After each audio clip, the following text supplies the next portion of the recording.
Hi, I'm John from Origin Effects and I'm going to talk to you about compression.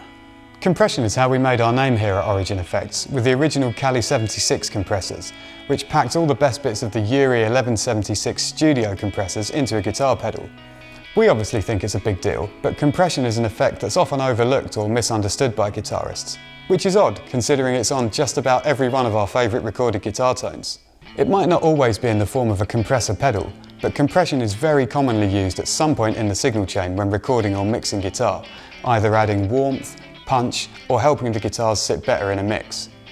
Let's have a look at how to get the most out of your compressor by checking out the Cali76 Compact Deluxe.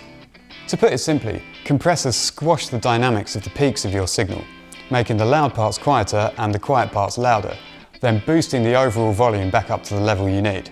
So, starting at the beginning, the in control works in conjunction with a fixed threshold to determine how much of your signal gets compressed. The threshold is the level above which compression is applied, so the more signal you put in, the greater proportion of that signal crosses the threshold and is compressed.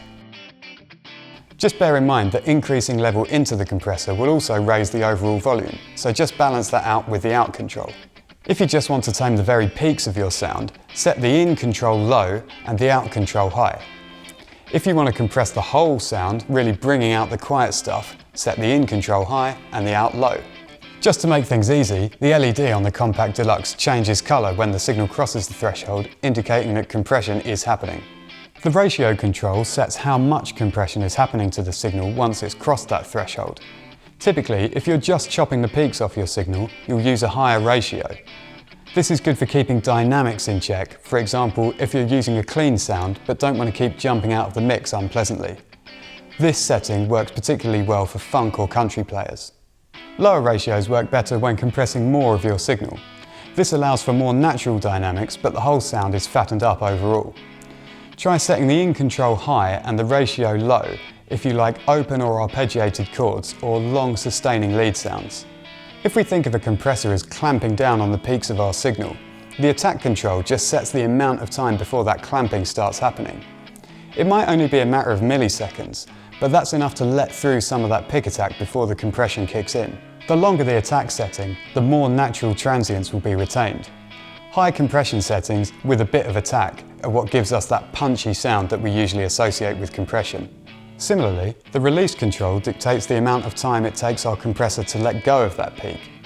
Shorter release times will have a percussive and lively feel, whereas longer release times give you an even, sustaining tone. Usually, these controls tend to work best in opposites. Longer attack times with shorter release for a funky, snappy sound, or short attack and longer release for controlled sustain. Running a compressor in parallel with your dry signal is a popular studio technique, so we've included a dry level control in all the Origin Effects compressors. This helps reintroduce some of your natural playing dynamics to balance out more extreme compression settings and lets you get some great parallel compression sounds from a single pedal. Bass players may be a little better acquainted with compression than some guitarists, but might still struggle to get a sound that they're really happy with. When we designed the Cali76 Compact Bass, we added a high-pass filter control that stops the compression circuit getting overwhelmed by too many low frequencies. This doesn't actually cut any lows from the output of the pedal, it just means that it only reacts to the high frequency parts of the signal, like pick attack or slap techniques. Turning this control up can help prevent your sound from being steamrolled by too much compression.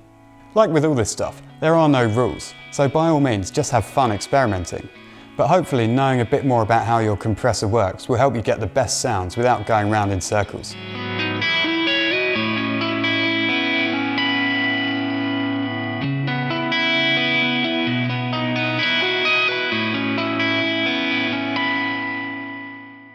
Now you know what compressors do.